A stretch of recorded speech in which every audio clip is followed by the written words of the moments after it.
Hey everybody, welcome to episode 371 of The Virtual Couch. I am your host, Tony Overbay. I'm a licensed marriage and family therapist. And today, I feel like we have to say, hey, close the door and let me pull the shades down and let me whisper into the microphone because we're talking about sex. And that is such a funny thing because I've been a marriage therapist for 17 years. And I like to say that I've helped 1,400 couples or more. And sex comes up in pretty much every couple's therapy situation. I won't say every session. I have a lot of jokes around when people are maybe from a more orthodox religious background. I work with a lot of that population.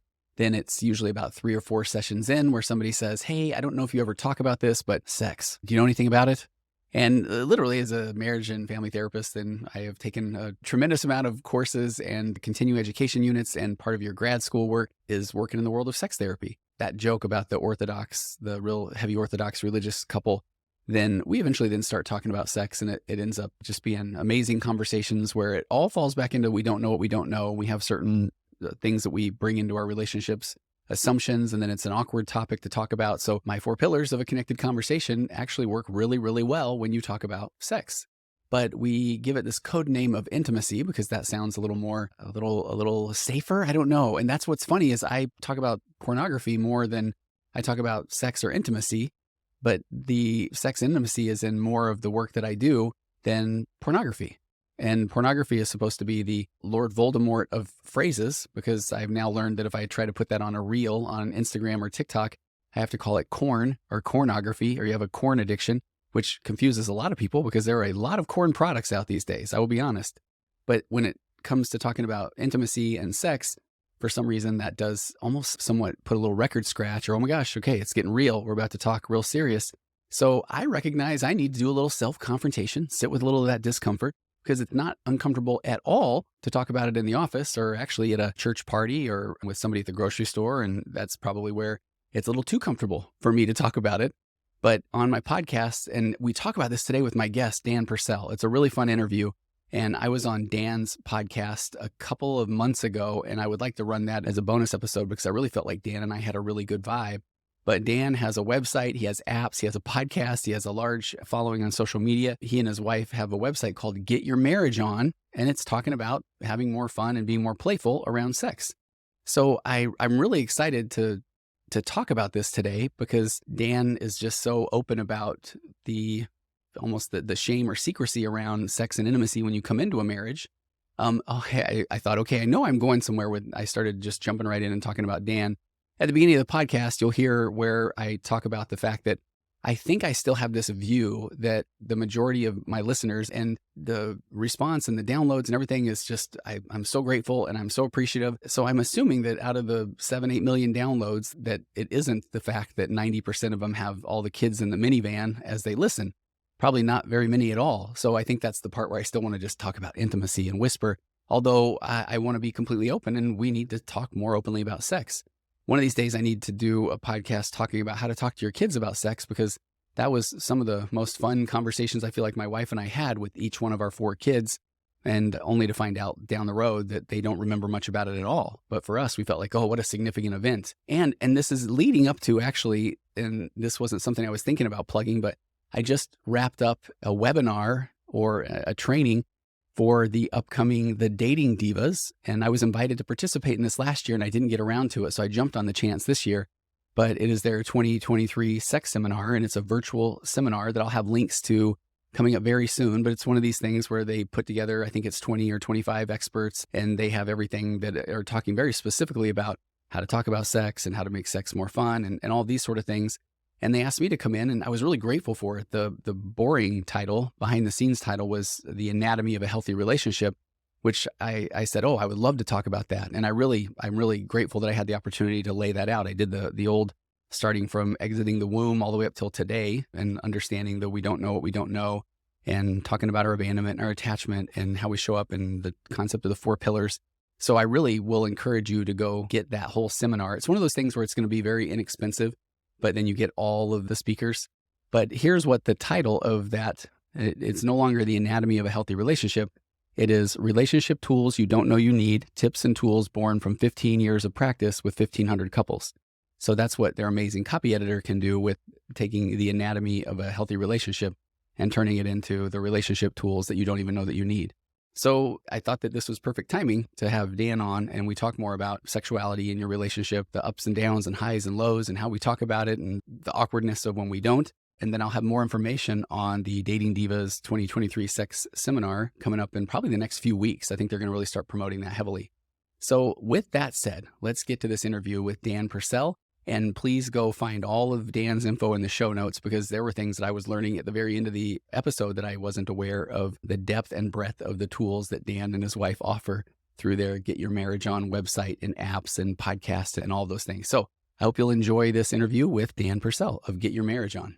And action. Okay, Dan, welcome to the virtual couch. How are you? Thank you. So happy to be here, Tony. Okay, so this is the part where I told Dan, we got on and I said, Dan, don't say a word, because I just want to just capture this pure gold, because I really enjoy being on your podcast. I felt like we had a real fun interaction, and I feel like we covered 3 hours and about 45 minutes. So Yes, I'm going to link it was that in the incredible. show notes. But then I sat there thinking about that, and I thought, man, I forgot that I'm the one that, I think the first time we were supposed to record, I got a notification. I was on my way to Disneyland a couple days before Christmas, and I felt horrible calling that off. And then I think last week, the morning of, I realized I had someone else in your spot. It's bad. It makes me sound like I'm completely disorganized, but so you've been so patient, and I really appreciate that. So here we are. And you We're had a ready to death in record. the family too. Oh somewhere in yeah, between that's two. right. Uh-huh. Okay, man. That's, yeah, my mother-in-law, and what an amazing woman. So you're right. So I'm just grateful that we are here and we're talking. So there's my first, just thank you so much. But okay, here's the funny part to me, Dan. I'm going to take you on my train of thought. I'm going to do all this. I'm going to be emotionally immature. I'm going to talk about healthy ego. I'll make it really quick. But I realize that I'm a marriage therapist. I've been doing it for 17, 18 years. When I put your episode out here, I think it'll be pushing close to 370 episodes of the virtual couch. And I realized what we're probably going to talk about today, one of your areas of expertise. As a couples therapist, I talk about every day, multiple times a day, but I haven't really talked about it much on the podcast, which is really funny. And it's not like I'm afraid of talking about sex or intimacy or anything. So I really don't have a good reason why I don't. I literally talk about it hours every day for 15 years. And so I don't know. And I was thinking about that because you and I talked on yours about self-confrontation and sitting with uncomfortable feelings. And I'm not uncomfortable with it. Again, I haven't done this for a long time. And all I could think about was, there's a part of me that still thinks that for some reason moms are listening to the virtual couch in the minivan and the kids are back there, listening along. But I don't, because I got one email about 5 years ago of somebody saying that, but I think that was probably the one person that was listening to it in the minivan. So there's that part of me that still feels like, the kids are present. We can't talk about sex. So that's all I could come up with. So I'm excited to see where we go today. So there's self-confrontation number one. And then self-confrontation number two is I'm really going to check my ego, because you're the guest and I want to hear everything that you have to offer. And I think that early on, this is why I loved what we talked about in your podcast. And I still recommend my listeners to go listen. We talked a lot about that self-confrontation and differentiation and not needing your spouse to validate you. And I really worry. Thank goodness I don't like to hear myself talk. So I'm not going to go back and listen, but I would imagine early on in my interviews, I wanted to make sure that the people knew I knew what I'm talking about, because I'm a therapist. And so I'm also going to sit with the perhaps potential uncomfortable feelings of wanting you to know that I'm smart too, Dan. So I am not going to, I want to hear your story. I want you to go. I'm going to try not to say, you know what I think about that, Dan, because I want to know what you think about the things we're going to talk about. So if you're okay with that, I really would love for you to do a lot of the driving. And I just want to kind of hear your story and how you got where you are and what you like talking about and working with. I don't know. How's that sound? Sounds great. Okay. Let's see. So my wife and I have been married over 19 years, and we met each other in 8th grade. So we've known each other for a really long time. Were there breakups along the way, or was it love at first sight on the school? It's not that romantic. We were just Okay. the same group of friends. We went on a few dance dates together, but I was really shy and she was popular. So there wasn't a chance Yeah. back then. Just trying to stay in her orbit, so to speak, in a sense. Exactly. Is that what the goal was? Okay. Right. Yeah. But we never dated seriously in high school. I served a mission and had a fantastic experience. Came Where'd back you go? a year later. Sorry? Where'd you go? Japan. I served in Japan. Oh, Nihongo skoshi wakarimasu. Oh, Uh, いいですね. this is about the only phrase I used to travel. Look at me. Let me tell you about my experiences in Japan, Dan. No, that's fascinating because I used to go there when I was in my computer career, and I loved everything about Japan. Did you enjoy your time there out of curiosity? Yes. Yeah. In fact, Yeah. I was born in Japan. So I lived Were you there really? I went to up through second grade in Japan. Wow. So I already knew Japanese. They kicked me out of the MTC Whoa. early. So I got more time than my peers in Japan. It was really good.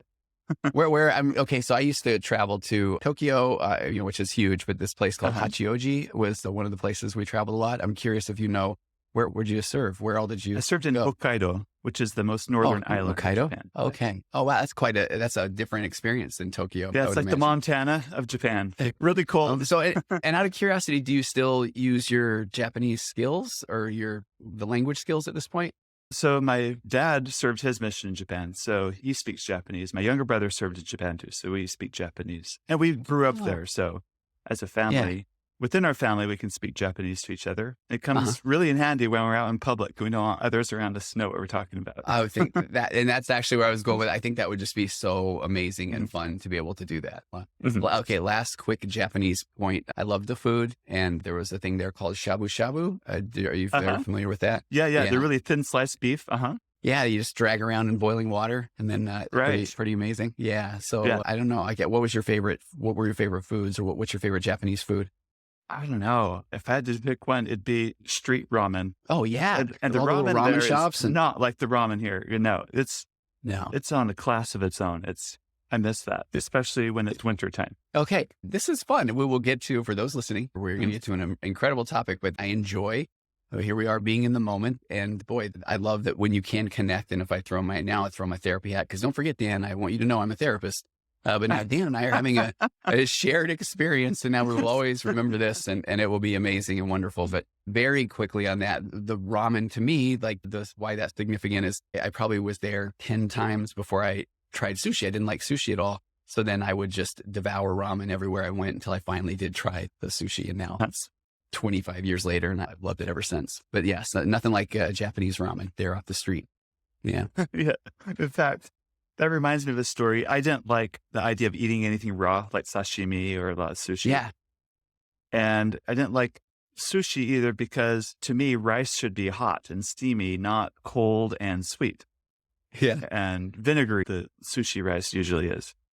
Yeah. And I served in a very cold part of Japan. And one particular day, we had no appointments. So we were just outside all day, snow up to our waist, just knocking on door after door. No one's letting us in. And it was just a really miserable day. It was cloudy.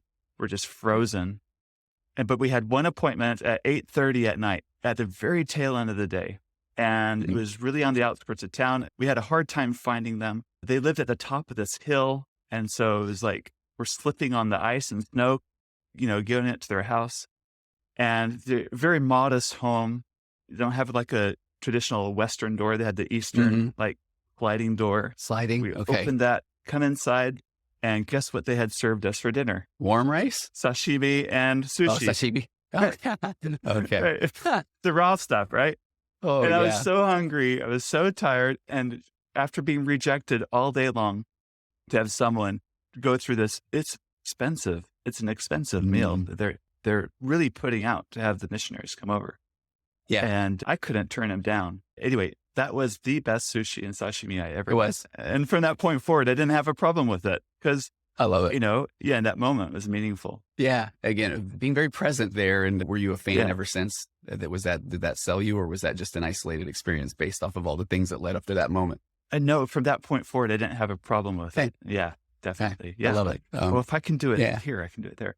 And I think that's like a principle that we can really build on for our conversation today, because it's like faith.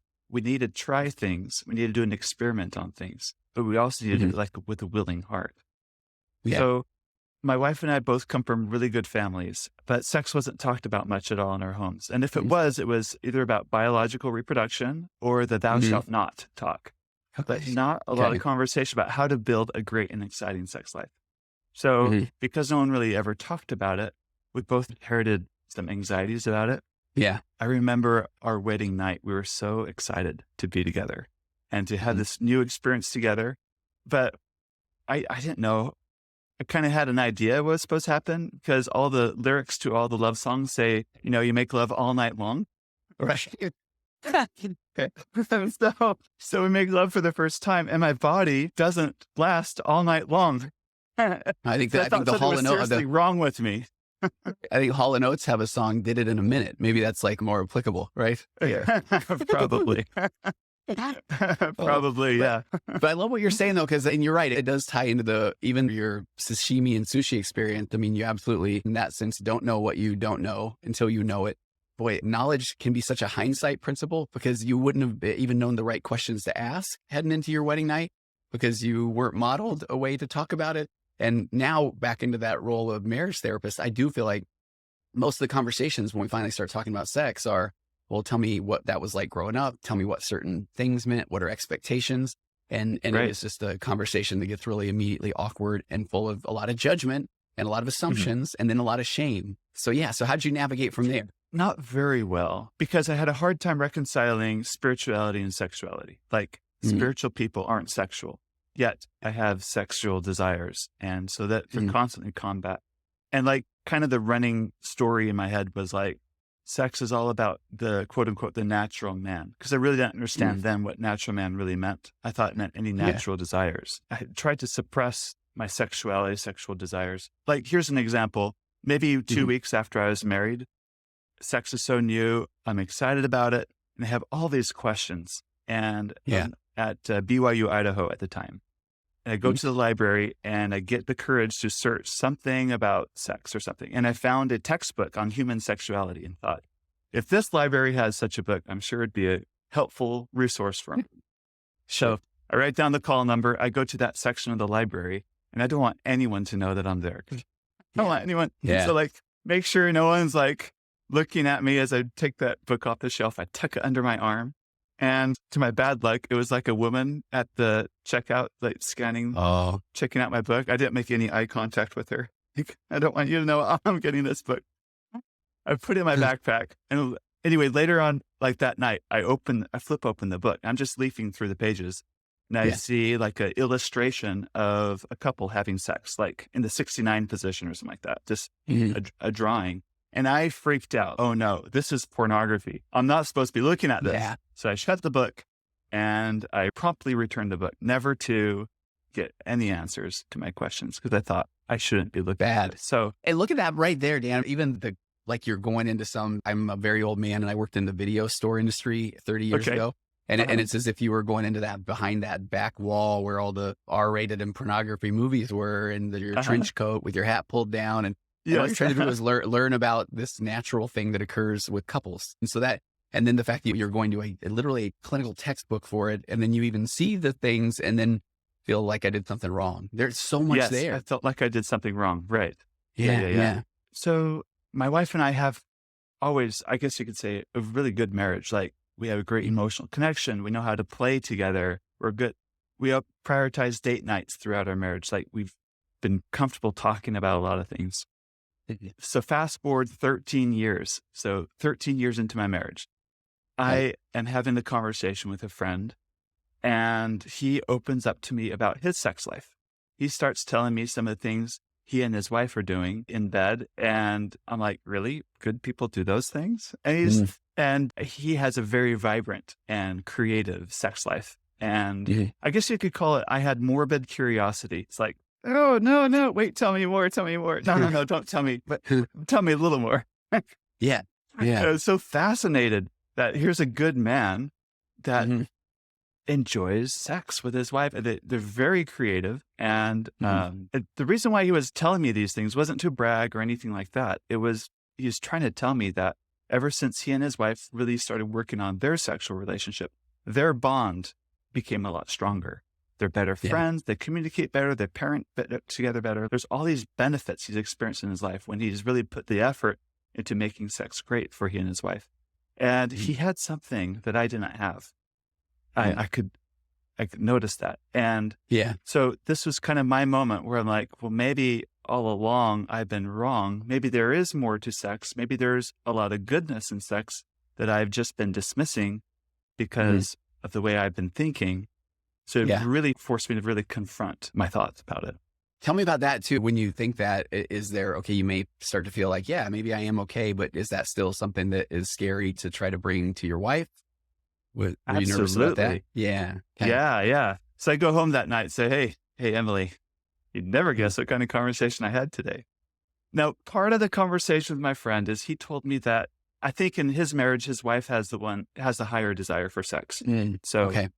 she basically told him that he's not a good enough lover at the time and he needs Mhm. to like figure things out because she's not satisfied with Okay. that or whatever. Yeah.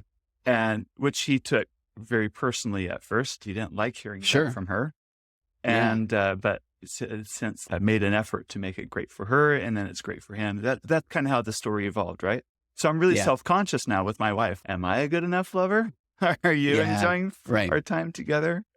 And our model, I guess our model of what sex looks like or what it was supposed to look like up until then was always in the dark, 10-minute missionary position and you're done. Like, Mm. Yeah. 'cause that's kind of quote unquote, avoiding anything unnatural and Mm. not knowing what that meant and just being Yeah. modeled that was probably the way we do things.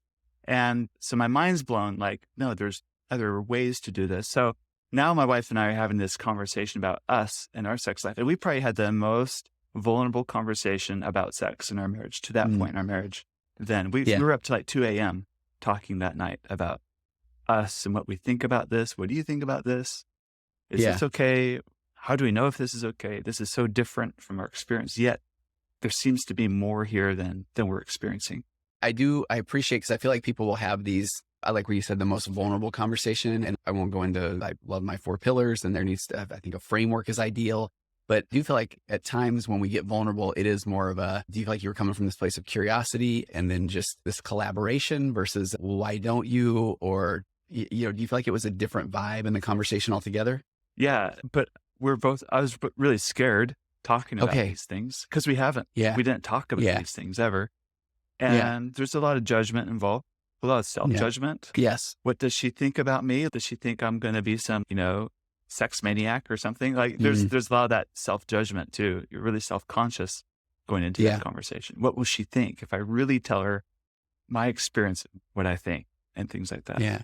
Well, and I think this is why it is so important to talk about this as a couples therapist. I always talk about this as one of those, I call them a high charge topic. And then I almost feel bad because that puts such pressure on having the conversation. But I really do feel like having a good foundational principle of a connection and having a way to communicate is necessary so that it doesn't happen like what you're saying. So I think we're all going to worry that, okay, if I really say this, she's going to think that I am a deviant and then she's going to want to leave. And I think it hit to that core attachment wound of, will you still care about me? Do you love me? And so that's where I feel like I even like when you're saying, guess what conversation I had? And we still almost want to put it out there as testing the waters and almost like Yes. worried that if she says, you better not have talked to one of your friends about sex, because then we would probably go, no, it wasn't that. Of course it wasn't. We're still wanting to lean into that. But I appreciate what you're saying though, because we're going into it already worried. And I think that's that part where we're all a little bit enmeshed and codependent to a point, but then have these different experiences in life. And then, but when we start talking about them, there's that fear of, if I say the wrong thing, it's this all or nothing, they're gone, they'll leave me, which is not the case.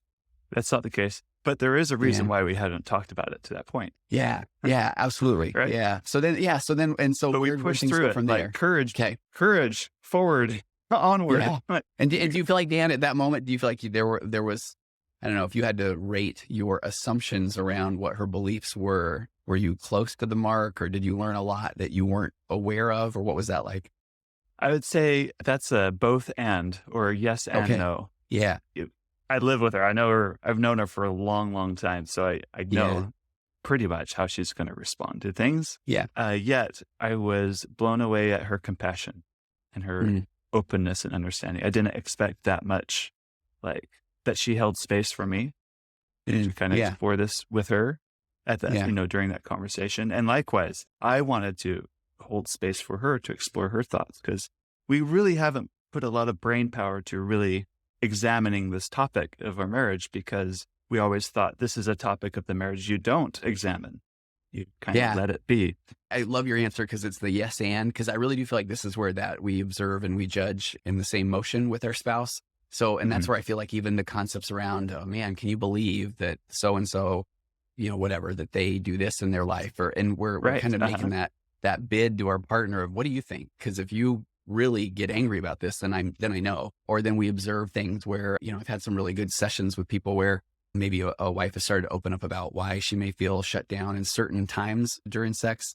And where the guy has then said, no, I know that that's because of this. And then she's saying, I know it's might date back to a previous relationship or some childhood trauma. And so I like what you're saying. 'Cause I think we, over time, even if we think, oh no, I know my spouse. No, we know what we're observing and we know the judgments that we make, and then we do that long enough. And now we even just assume. And even when they try to open up to us, often I think we say, no, I know you can be honest with me they're trying. So I love what you're saying there. So then what was that process like from there? You have that vulnerable conversation. And then the next day, did you feel an emotional hangover or did you feel excitement or what was that like? I guess excitement because that conversation didn't end then. Probably Okay. for the next 2 weeks, we're up late every night talking about things and what do you think about things like that. We both concluded we needed more information and being scared to even Google our sex questions, we thought maybe a Hmm. book would be helpful. So we did Google like a Christian author, like sex book, Okay. and found one. It came in the mail. We read a little bit together that night. She fell asleep because she's tired. And I think I stayed up Yeah. to 4 a.m. and I binge read and finished the entire book in one night. It was awesome. Oh. Is that like you have the permission now to read that kind of thing, Yes. get rid of those BYU Idaho library days in that very moment. Uh-huh. Yeah. And the vibe of this particular book was like perfect for what I needed at that time because Okay. it was basically giving me permission that sex is a good and helpful and wholesome and amazing thing, which is Mhm. very different than the narrative I have been giving myself. It was something to be tolerated, not something to be Yeah. embraced and celebrated. So Yeah. that's what I Okay. needed Well, at that time. So where things go from there. So now a couple of weeks and you're still talking, you're reading books, and then, then Right. what happened? I should also mention I had a lot of questions about what's Yeah. okay and not okay. I think a Yeah. lot of people have that. So do you know Jeff Stewart? I think you know Oh, Jeff Stewart. He's in. yeah. So Jeff and I have had our home and away podcast as well. And what's funny that you're talking about this too, I have him coming up soon to talk about consent in relationships. And in my world, a lot when I'm working with clients, and we can maybe get to this in a minute, but I find that people do fall into these particular patterns or ruts in sex, whether it's talking about things like duty sex or whether the guy is going to, I had a guy put it so well, and I'm sorry, now I am going on a tangent, but Jeff is such a good person to talk about this with, but the concepts around consent, where if a wife is saying, I don't necessarily feel like doing a certain thing, but then the guy is saying, okay, but I can get you to orgasm, for example. And then he feels like, see, that was worth it. But the wife said, I don't want to begin with. And then I've had that conversation so many times where then the guy feels like, no, but I got us. A guy said recently, and I appreciate it. He said, no, I got us to the promised land. And she said, no, you didn't respect my boundary. And then, Right. Right. And so often I will have a guy say, but you had an orgasm. And that's where I have a classic line of, okay, well, yeah, if you're asking if the 20,000 nerve endings and her vagina responded to stimulation, then yes. But was she a part of that? No, not mentally. And so anyway, so Jeff's going to come on and talk more about that concept of consent, because consent sounds like things in dating or that sort of thing. But I think in the marital relationship, that's important. But I digress. Tell me, Dan. So Jeff and I live in the same neighborhood. Oh, you do? So we see each other at church, and Okay. I really respect Jeff. And I figured, Yeah. of all people to help me understand where's the line of what's okay, not okay, Yeah. he'd be it. So I say, Jeff, can we go to lunch? He's like, sure, we'll go to lunch. So we're at Chick-fil-A, and I get all my courage, and I ask him all my questions. And so we're talking about everything in explicit detail. And I feel so sorry for the family sitting next to us at Chick-fil-A. They're sending the kids into the ball pit voluntarily, right? Yeah. This is my chance. And he was so encouraging. He was so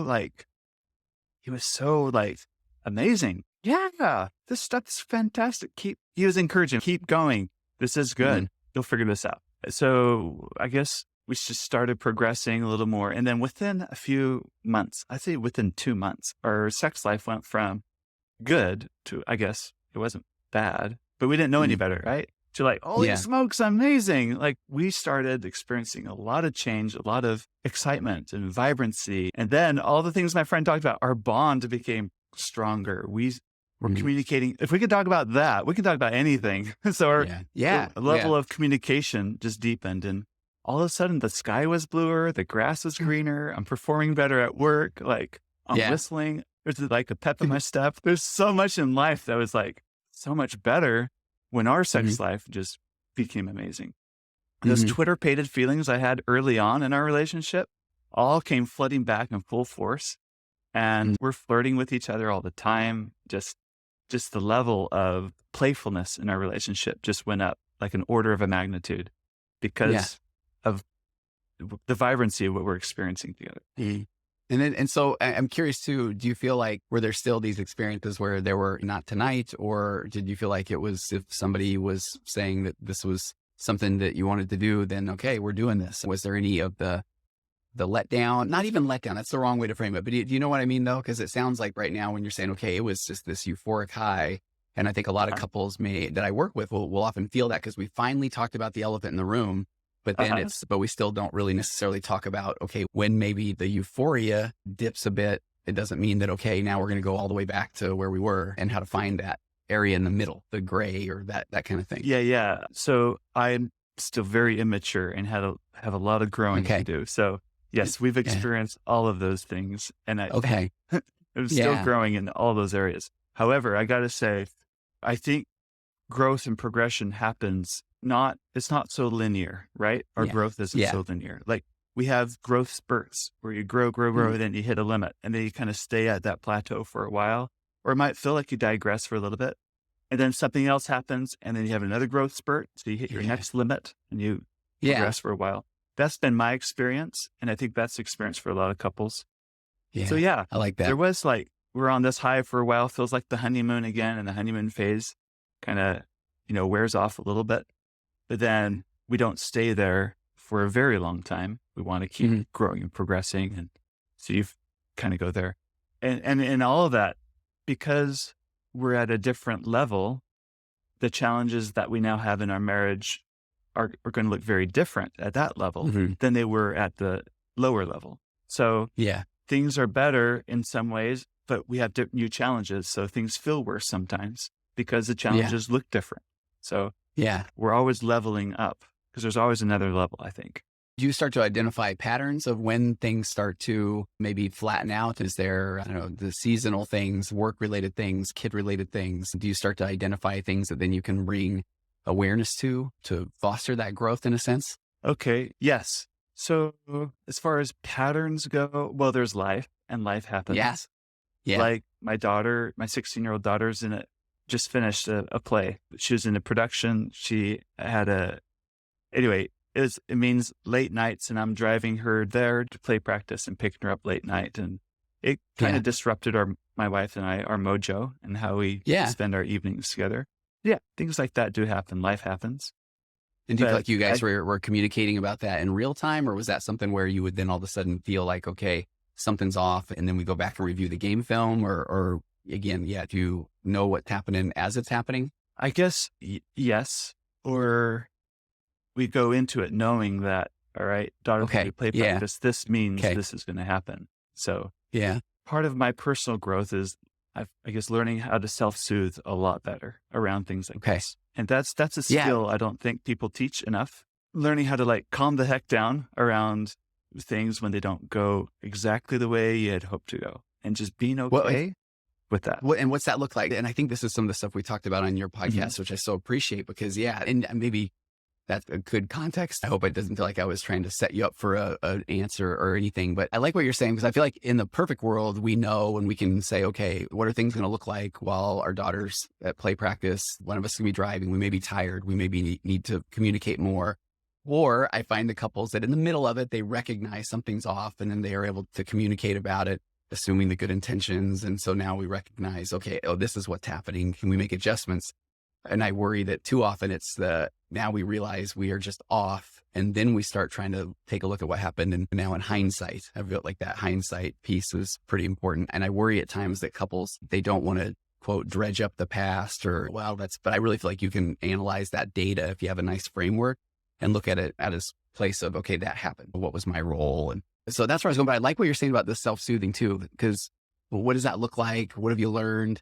I've got a few thoughts on this, and I'm not Okay. saying I'm always really good at this, but I'm Yeah. getting better and better at it. The first thought I have is, the old story about the Indian chief teaching his son that there's Oh, wolves or that you two feed? That wolves in one? him, right? One has a Yeah. death instinct, one has a life instinct. Well, which one wins? Yes. The one you feed, right? I Yeah. think Yeah. that's really true. And it happens on a Yeah. microscopic level in our marriages. Like this idea of, are things a year from now going to be worse between us, or things between us are going to be better a year from now? Yeah. So it's, I guess, kind of like an optimism versus a pessimistic outlook.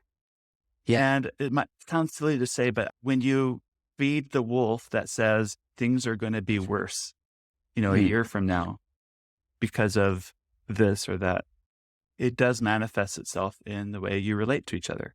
Because you tend to withdraw a little more, or justify your resentments, or because you're like, oh, well, we're already heading down this path. And that's the wolf you're feeding. Yeah. But there's also the other wolf you can feed. Yeah, things are really bad now. It could be a lot worse. But if things can be worse, I think that means things could be better. So I'm Yeah. going to do those things that advocate for or fight for something better. Yeah. There's also entropy is at stake. I mean, is a very Yeah. powerful force in any relationship. And Yeah. it Talk does about create that. The constant. marital, the marital entropy. If you just leave things as they are, they deteriorate. Is that the concept that Exactly. you're saying? Yeah. Yeah. So it is a So constant talk, uphill thing.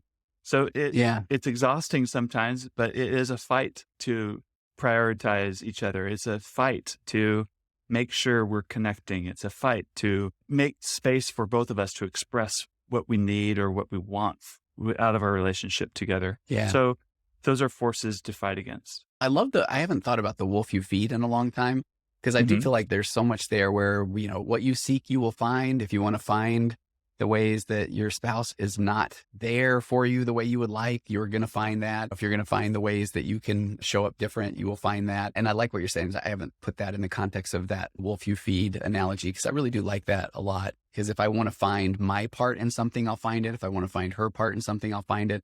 And then I really feel like if I'm going to look for the part, what she's doing, then I have to acknowledge the fact that I am basically saying that I'm not at fault. This isn't a me issue. And I would rather have somebody start with it's a me issue, because I only know really what I'm going through. Another tactic that helps me is paying attention to the story I'm telling myself. And I play the game Two Truths and a Lie.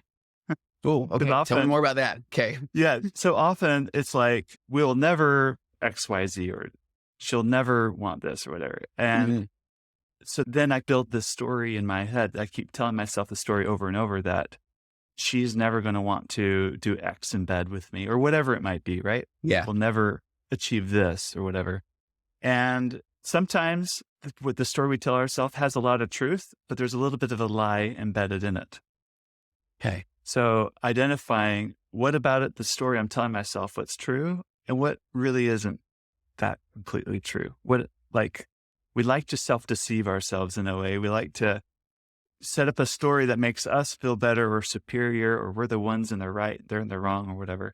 But identifying, really, that's not completely true. I mean, there's a little bit of stretch in this area. Has helped me. But identifying that's tricky. So one tool that has helped me with that is I type up a dialogue. So Okay. this takes time. So you got to be willing to set aside some quiet time. I open up a Google Doc and I will type up like the dialogue of the last conflict we've had around something, or a conflict I anticipate we're having. I say this, she says this. Then I'm going to say this. And if I say this, I think this is how she's going to respond, or this is how she does respond. So I kind of type up this dialogue, and that practice of typing up this dialogue helps me, at least on paper, take a step back and say, I can see here where like for me, my tendency is to take the superior stance. Okay. I'm more evolved than you. I know what's going on and you don't. Like that doesn't create a marriage where we're equals, right? Because I'm condescending. Yeah. So I know there's these tendencies in me, and I can, like, after the dialogues, or another one I tend to do is I play the victim really well. Yeah. We're good at that. Your Men are fault good on at the that. way like this. I have no choice in this matter. You're right. Yeah. And then, so as I go through dialogue, I can go, wait a minute, I'm playing the victim here. And the victim pattern for me is always I don't have a choice. When in reality, I remind myself, I always have a choice. What are my options? Yeah. Even if they're all And that, crappy options, what's the least crappy options of all my options I can still make? Because yeah. and when I look for those things, then it's all on me again. I kind of keep the focus on me. This is the step I need to take for me in light of these things. I like it. I like it. And I think again, back to the things that we talked about on your show. Yeah. All of those options may cause discomfort, and we are not huge fans of discomfort. And rather than feel uncomfortable, it's easier to pull that victim card or that it'll never work card, or why would I even bring it up card? Because then I can still stay in that victim mentality and I don't have to be uncomfortable. And now I get to tell a story to myself about something that she's unaware of, that something she's failed and she didn't even know she was taking the test. So, I mean, that's a lot, right? Yeah. I like what you're saying too about, I like how when you lay the narrative out. I do not journal. I love giving journaling homework. I'm not saying it as if I think I would never do. I wish I journaled, and I have a guest that I haven't aired his episode yet, but he's been writing every day for a year now, and he wasn't a journal writer at all. And we were just talking about that concept of laying things out. When you put things out linearly, it almost does, it declutters from your mind. And I love what you just put another piece of that puzzle together, and then you could identify, oh, when I lay it out that way, I try to take that one up position. And I think if things are just in our heads and that we got all kinds of stories going, I wonder that might be harder to see that that's the pattern. Do you think? Yes. But I do also admit there's also times when I've typed it out and I still can't see it. And that's the Okay. next stage. I go and get help. Okay. So I have friends. I'm in a great group of other men that I can trust with some of these things, and they're willing to look at my dialogue or whatever it is, help identify things. I believe in marriage coaching. I have a marriage coach that I go to, and helps me see things when I have trouble seeing it myself. And because I think we still will always have blind spots. There's only so much. Absolutely.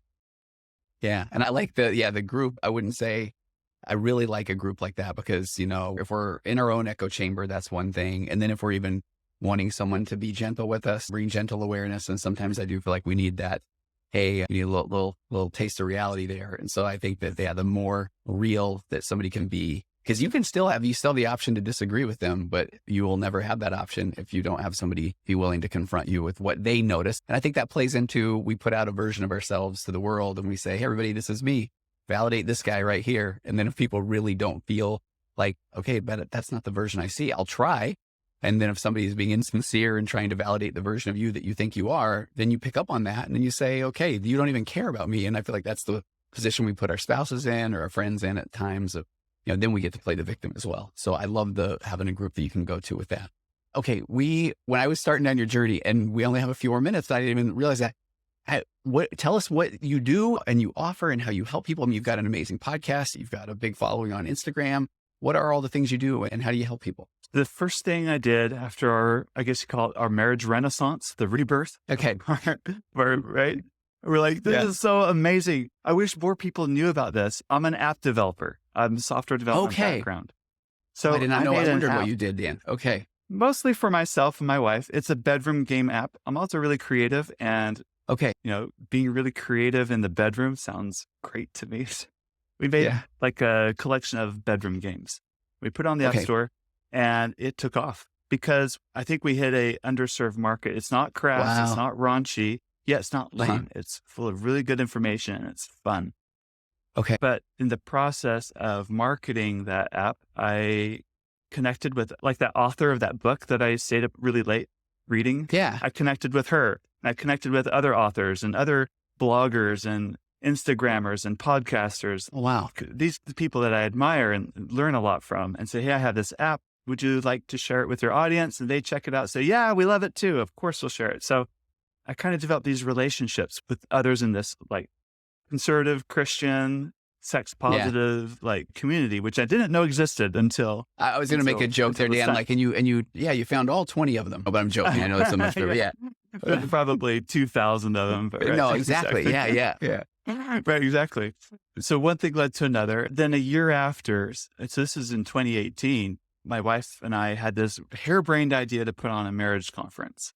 We both kind of introverted, right? We have no idea what this is like, but we have the anti-pornography conference in St. George. which Mhm. is a real downer if you ever go to it. You walk away feeling like scared for your life. You Mm. want to cut, Okay. right? It's like, it's not an upbeat event right? Yeah. And then we have the family history conference, but we don't have anything for like marriage enrichment. So we're like, let's do it. Let's do it. And 550 people came to our first Oh my gosh, Dan. conference. Okay. It was, When I saw on your website that you have the couples retreat and that sort of thing, and I've been doing this forever and my podcast, and I even thought, oh, that would be very difficult to put one of those together. What if no one comes? I went into all those stories. And so I yes, can't that imagine is what it's like scary. to have 500. That's amazing. Yeah. So it was way better. And that's the day I got the shot in the arm. Like, I think I found my Okay. calling in life. I love love it. helping couples have a great sex life. That's it. Wow. So ever since Yeah. then, I've continued to develop apps. I have about 5 apps on the App Store. The main one is Intimately Us, and the second one Okay. is Just Between Us. Okay. And we've put on marriage retreat. We've switched from the conference format to a retreat format. We Okay. do those annually. My next retreat's coming up in 3 weeks, so I'm really excited for that. Okay. Well, I will get this out quick then. What's the date of the retreat? It's sold out, and it is okay. on the Then 24th. It doesn't matter. Okay. All right. Yeah. But that's Yeah. exciting. That is. They Okay. sell out within a few weeks when we announce our retreat. Wow. So get on our waiting list if you want. Okay. Okay. And That sounds good. then I really wanted to help other couples, kind of like what you do, Tony. So I've gone through a lot of the training on how to coach other couples Yeah. and coach on sexuality. So I'm a pretty good student. I can hit the books and I can, anyway. So I have a handful of clients that I coach, and I launched a program called Nice. Next Level. And it was something that I wish I had. It's a low barrier to entry. It's a low cost, but group coaching program for couples that want to take their intimacy to the next level. And it's myself and another trained marriage coach in there. And we have weekly meetings. We have a private podcast. Kind of like what you have, the Marriage Matters. Is that what? Magnetic marriage. Oh, you're fine. Magnetic. Yeah. Yeah. I Magnetic knew I marriage. had an MM. Yeah. It's You were that close. kind of a style of, Yeah. right. Where as you subscribe, you can listen into other couples being coached anonymously. So Nice. we kind of create this kind of community, and that's called Next Level, and that's growing Okay. pretty big. Okay, this is exciting. We'll have to have you back on again too, but I did a podcast recently where it was all about therapy versus coaching.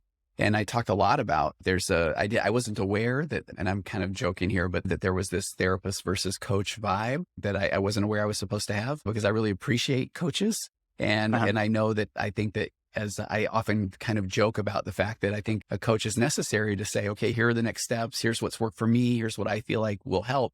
And then I feel like the therapist is almost right there beside the couple. And then if and when those things work until they don't, or the challenges they have with continuing on, whatever that the program is they bought, the book they bought, the course that they maybe didn't finish, here comes the therapist to say, all right, let's figure that out. Because I feel like, it's a nice balance of both, because I bought courses and got the dopamine hit and done a couple of the modules, and then thought, man, okay, I'll do something later. And then I thought, what's wrong with me? And I paid the money, and why did I fizzle out? And then I had to put my therapist brain on and have some good acceptance. And anyway, so I really love what you're doing. And I feel like a perfect balance of coaching and therapy is probably a nice mix, a little bit of a chocolate meets peanut butter kind of vibe. I like that. Chocolate and peanut butter. That's a good idea. Yeah. The way I look at it too is therapists are licensed and trained for treating that mental illness too. And